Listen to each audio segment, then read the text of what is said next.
नमस्कार दोस्तों। उत्तराखंड अधीनस्थ सेवा चयन आयोग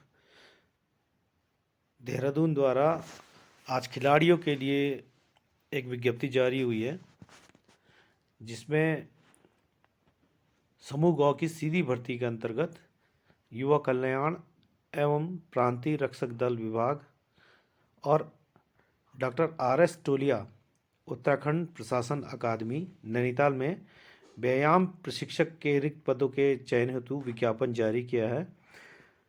विज्ञापन प्रकाशन की तिथि है आज है 18 जनवरी 2024 और ऑनलाइन इसके फॉर्म भरे जाने हैं। आवेदन करने की प्रारंभ तिथि जो है 22 जनवरी से इसमें हम आवेदन कर सकते हैं और अंतिम तिथि जो होगी आवेदन की वो 11 फरवरी 2024 होगी। और ऑनलाइन आवेदन में संशोधन करने की तिथि या अवधि जो है वो 13 फरवरी से 15 फरवरी 2 दिन के लिए रखी गई है।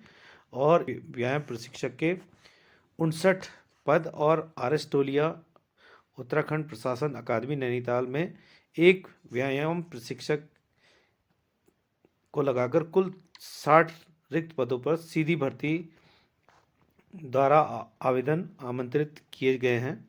11/2/2024 तक ऑनलाइन आवेदन कर सकते हैं और जानकारी प्राप्त कर सकते हैं। और अभ्यर्थियों के चयन हेतु आयोग द्वारा वस्तुनिष्ठ प्रकार की जो ऑफलाइन या ऑनलाइन मोड में प्रतियोगी परीक्षा आयोजित कराई जाएगी, उसके संबंध में तिथि जो है अनुमानित है। जैसे ही फाइनल होगा तो इसकी तिथि भी जो है आयोग द्वारा जारी कर दी जाएगी। और ऑनलाइन आवेदन पत्रों में दिए गए मोबाइल नंबर जो आप अपने मोबाइल नंबर देंगे उस पर एसएमएस या ईमेल के माध्यम से आपको सूचनाएं जो है उपलब्ध कराई जाएंगी। अभ्यर्थी अपने प्रवेश पत्र आयोग की वेबसाइट से ही डाउनलोड कर सकेंगे और डाक के माध्यम से प्रवेश पत्र नहीं निर्गत किए जाएंगे। अभ्यर्थी को महत्वपूर्ण सूचनाएं भी आयोग की वेबसाइट, ईमेल या एसएमएस से ही मिलेंगी।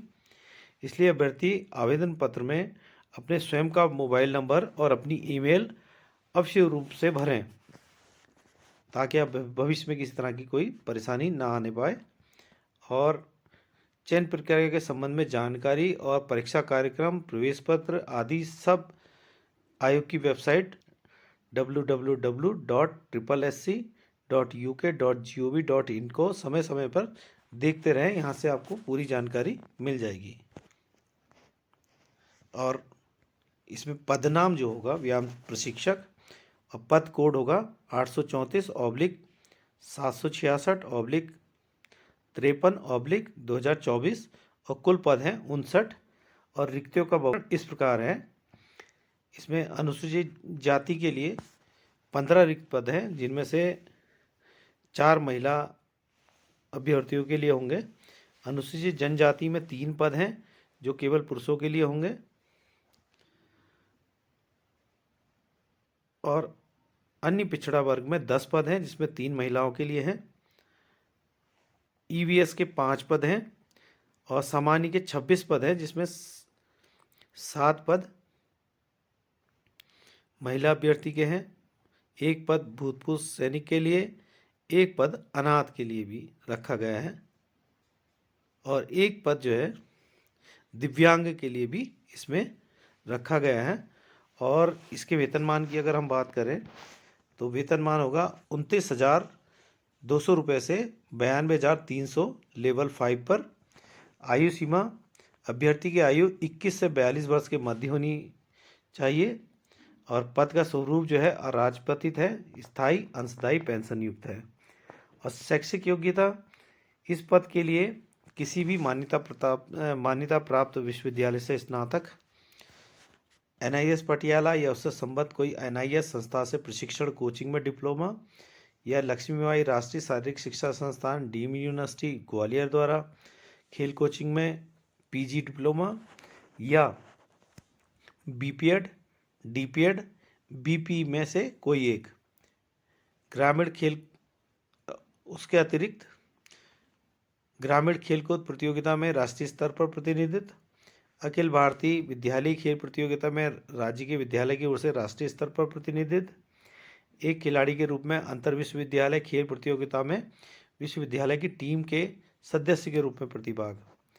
अधिमानी अर्हता, अन्य बातों के समान रहने पर अभ्यर्थी को सीधी भर्ती के मामले में अधिमान इन स्थितियों में दिया जाएगा यदि प्रादेशिक सेना में 2 वर्ष की न्यूनतम सेवा उन्होंने पूर्ण की हो, या राष्ट्रीय कैडेट का बी या सी सर्टिफिकेट उनको प्राप्त हो, या जिसे किसी पद के संबंध में युवा कार्य का अनुभव हो, या जिसने खेलकूद में प्रवीणता प्राप्त की हो। अब अनिवार्य शारीरिक मापदंड की हम बात करते हैं। लंबाई अगर हम देखते हैं तो सामान्य, पिछड़ी जाति और अनुसूचित जाति के अभ्यर्थियों की न्यूनतम लंबाई पुरुष अभ्यर्थियों की 165 सेंटीमीटर और महिला 152 सेंटीमीटर की होनी अति आवश्यक है। पर्वतीय क्षेत्र में जो अभ्यर्थी हमारे रहते हैं उत्तराखंड में, उनके लिए ये लंबाई पुरुष में 160 सेंटीमीटर और महिला के लिए 147 सेंटीमीटर होनी आवश्यक है। अनुसूचित जनजाति के अभ्यर्थियों के लिए न्यूनतम लंबाई जो होगी 157.5 सेंटीमीटर, जबकि महिला में 147 सेंटीमीटर होनी आवश्यक है। बी में सीने की माप केवल पुरुष अभ्यर्थियों के लिए, जिसमें न्यूनतम फुलाव जो है 5 सेंटीमीटर होना अति आवश्यक है। सामान्य, पिछड़ी, अनुसूचित जाति के अभ्यर्थियों के लिए 78.8 सेंटीमीटर और फुलाने के बाद 5 सेंटीमीटर कम से कम फुलाकर 83.8 सेंटीमीटर होना अति आवश्यक है।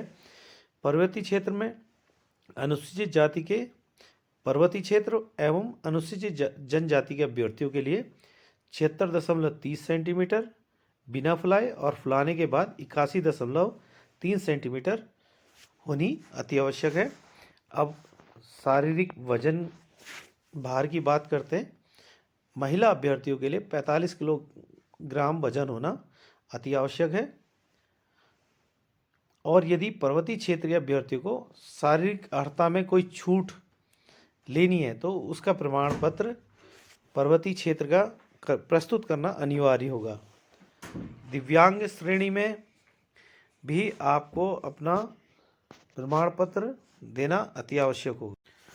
साथियों, अनिवार्य शारीरिक दक्षता परीक्षा के संबंध में अगर हम बात करते हैं तो पुरुष अभ्यर्थियों के लिए भारतीय व्यायाम की शारीरिक परीक्षा होगी, जिसमें पहला होगा मलखम, जिसके अधिकतम अंक हैं 25। दूसरा आसन, उसके भी 25 अधिकतम। और तीसरा है मुगदर, 25 अंक। इन तीनों 25, 25, 25, 75 अंकों में से 50 अंक प्राप्त करना प्रत्येक प्रतिभागी के लिए आवश्यक होगा। साथ ही जिम्नास्टिक में पैरेलल बार 25 अंक, हॉरिजॉन्टल बार 25 अंक, वॉल्टिंग हॉर्स 25 अंक, पामेल्ड हॉर्स 25 अंक और फ्लोर एक्सरसाइज 25 अंक, ये अधिकतम है। इनमें से भी अधिकतम 5 मदों में से कम से कम 75 अंक प्राप्त करना आवश्यक है।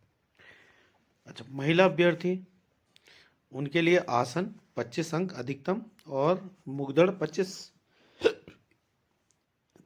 अंकों में से कम 33 अंक प्राप्त करना आवश्यक है।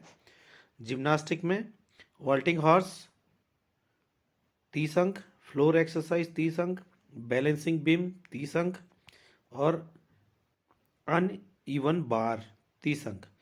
इन सब में ये अधिकतम अंक हैं। इनमें से कम 60 अंक लाना आवश्यक है, तभी आप दूसरे चरण में जा सकेंगे। और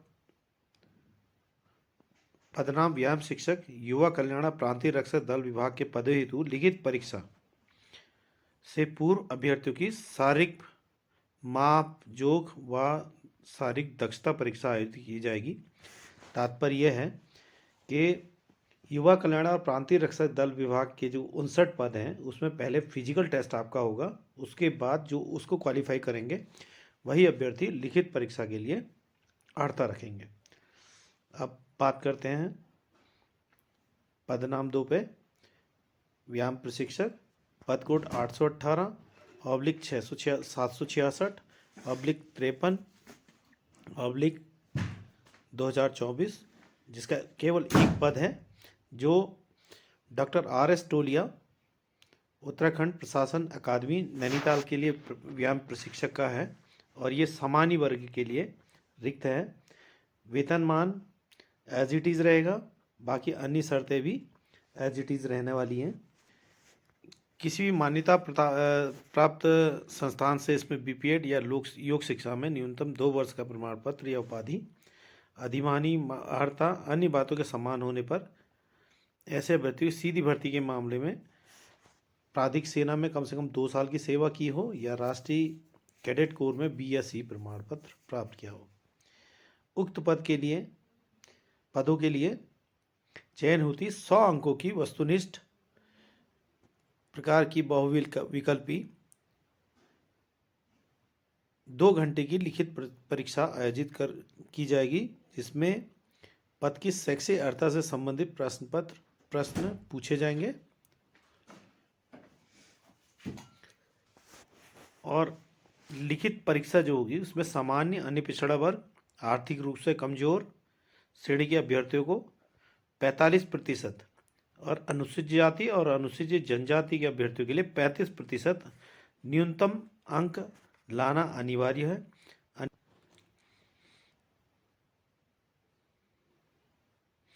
और इसमें अभ्यर्थी अगर गलत उत्तर लिख देता तो उसके लिए ऋणात्मक अंक नहीं दिया जाएगा।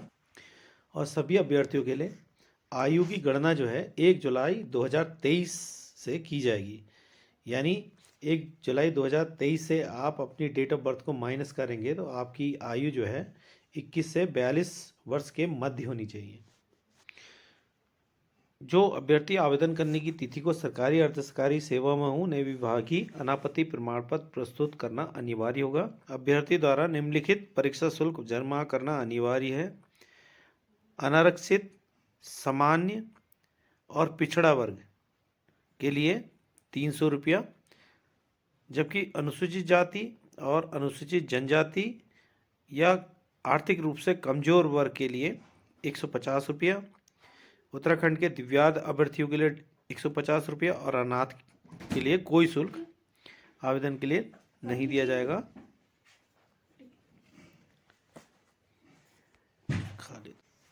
और आयोग द्वारा अब ऑफलाइन परीक्षा के साथ साथ ऑनलाइन कंप्यूटर बेस्ड टेस्ट परीक्षाओं का भी आयोजन किया जा रहा है। अतः यह परीक्षा ऑफलाइन या ऑनलाइन दोनों में से किसी एक प्रकार से संपन्न कराई जा सकती है, तो उसी तरह से आप तैयारी करें।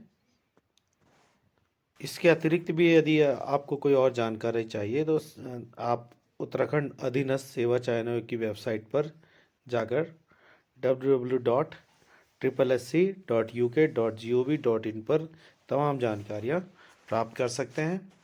और उम्मीद है कि आप इस विज्ञप्ति को ठीक से अध्ययन कर अपना फॉर्म ठीक तरह से फिल करेंगे और आप इसमें सेलेक्ट होंगे, ऐसी मेरी कामना है।